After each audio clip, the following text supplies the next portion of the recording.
Texnologiya milyarderi Elon Musk'ın X platformasına paylaşdığı son fikir böyük rezonans doğurdu. Musk sual verir, Birləşmiş Ştatlarda əhalinin 80%-ni həqiqətən təmsil edəcək yeni bir siyasi partiya yaratmağın vaxtı çatmayıb. Bu paylaşım sosial şəbəkələrdə geniş müzakirələrə səbəb oldu. Bir çox istifadəçi Musk'ın təklifini dəstəkləyib, Birləşmiş Ştatlarda siyasi alternativə ehtiyac olduğunu vurğulayıb. Digərləri isə bu fikrin real olmadığını, mövcud sistemin 3-cü partiyanın uğur qazanmasına imkan vermədiyini bildiriblər. Görünür, Elon Musk da əldə etdiyi güclə kifayətlənmir və daha çoxunu istəyir. Maraqlı olan isə odur ki, Musk'ın dövlət daxilində iqtidara qarşı mübarizə aparmağa gücü varmı? Washington milyarderlə bağlı hansı tədbiri görəcək? Süjetimiz var.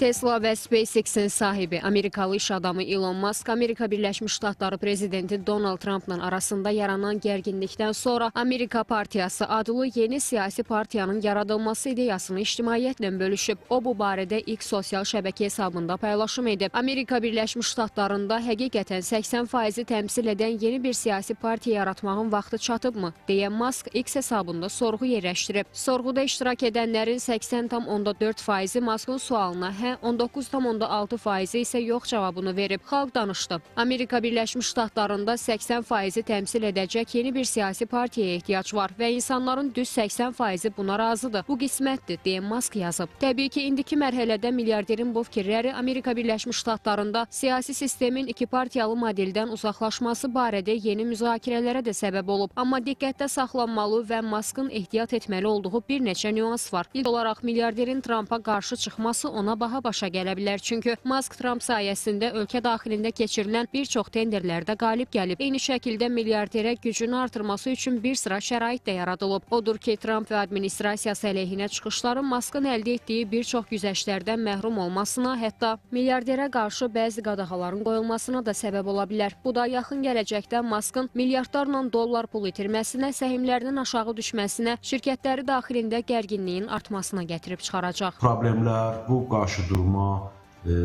Elon Musk'ın yeni partiya yaratmasına və ölkədə geniş kütlə tərəfindən dəstəklənməsinə gətirib çıxaracaqmı? Açıq mən bunu düşünmürəm. Şərtlər kifayət qədərdir. Elon Musk'a Amerika Birləşmiş Ştatlarında çox böyük imkanlar yaradılıb.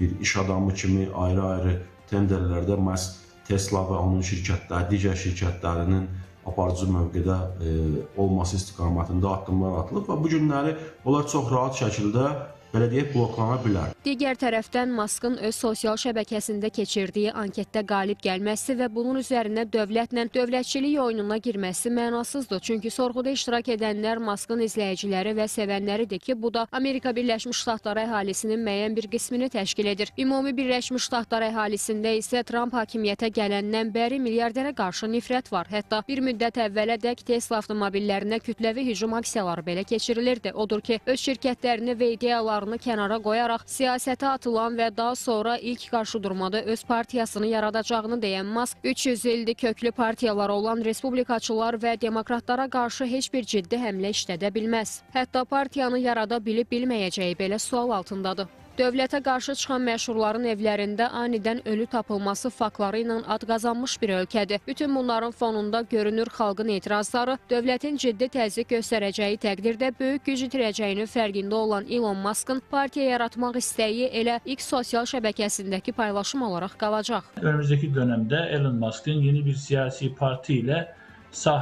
sahaya çıkabileceği yönündeki beklentiler çeşitli anketlere de yansıdığı görülmektedir.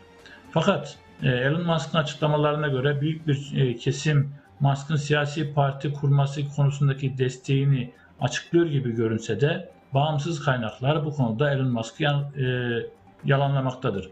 Çünkü Amerika kamuoyunda Elon Musk'ın bir iticiliği ortaya çıkmıştır ve Elon Musk'ın siyasi parti kurması ya da siyaseten sahneye çıkması halinde başarılı olması pek de beklenmemektedir. Bu arada Insider Telegram kanalının mənbələrə istinadən verdiyi məlumata görə Trumpla Musk arasındakı münaqişə əsl dava deyil. Strateji səhnələşdirmənin bir hissəsidir. Musk demokratlar və respublikaçılardan yorulan insanlara yönələn yeni siyasi güc ideyasını irəli sürür. Bu, onun öz partiyasını yaratmaq və ya özünün dəstəklədiyi namizədin irəli sürülməsi üçün hazırlıqdır. Trumpla açıq mübahisə Musk'ın müstəqil kimi görünməsinə, Trumpa isə böyük korporasiyalardan uzaqlaşaraq xalq adamı obrazını qorumağa imkan verir. Əslində isə onlar eyni partiyada oynamağa davam edirlər, sadəcə fərqli auditoriyalar üçün.